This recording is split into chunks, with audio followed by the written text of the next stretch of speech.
वर्ष वर्ष धरी गाँ लोके एही शोचनीय रास्ता रे जीवा आसिबा करुछंती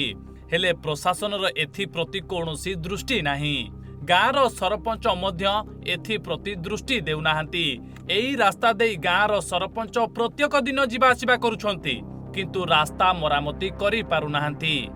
गाँ लोके जेते अभियोग कले भी कौनसी सुफल मिलुनाही।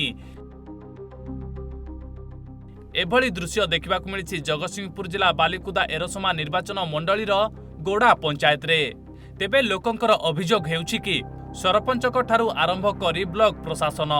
सभिंक पाखरे अभियोग देई सारिलेनी हेले कौनसी सुफल मिलुनी। कारण कौन ये तो जेबेठू भी रास्ता है बर्तमान मुझे कथा कहीपरि मुझे कहे बर्तमान सुधा आम डेलीवरी टाइम कि भल बंद कि जेकोसी कार्य कला बेलू आम ये बाटर जावास करवा असंभव हो जाऊँ किंतु बर्तमान गोटे डेलीवरी टाइम आस गोटे आम गोटे पेसेंट बाहर गला बेलू जीवा भी गाड़ी गोटे जावा भी असंभव केमी से कच्चा रास्ता है मैंने केमी सरकार केमी कौन भावुं ये भी उन्नति करना कि ये गोटे पंचायत आम कुंवर भी ठारू शोभा पाट घोषार नहीं एपटे शाड़ी नहीं जाकि गोड़ा घुमेबार सेपटे आम जीवा भी असंभव हो जाऊँगी आम भी गोटे गाड़ी की साइकेल की भल बंद आम गला रास्ता राति अधे कि 3 आम पड़ुचु बहुत शोचनीय साइकेल टे जानिक आसला बेलू भी लोक पड़ुंट बैक रे भी पड़ुंट आउ स्त्री लोक मैंने गर्भवती है मैंने से जाऊँच बाटर प्रशय कर रास्तार अवस्था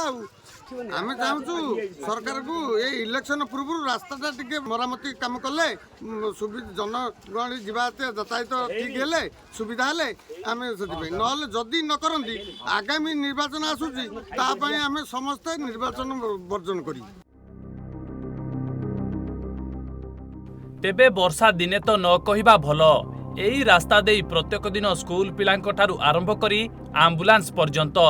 जीवा आसिबा करिबारे अनेक समस्या रहुतबा कहिसंती गाँ लोके। तेबे देखिबाकु रहिला प्रशासन एथि प्रति केबे दृष्टि देउछि। वर्तमान एही रास्तार समस्या सुधरी पारुनी ए रास्तार दुरवस्था को नहीं लोक मानक अभियोग आसुथिला बेले वर्तमान आम पचारि बुझिथिलु तेणु से दाबी रही कि रास्ता स्वतंत्र भाव में आसुवा निर्वाचन परिप्रेक्षी निर्वाचन पूर्व ए रास्तार मरामती करने बालिकुदा एरसमारू सुशांत कुमार को रिपोर्ट ओडिशा भास्कर।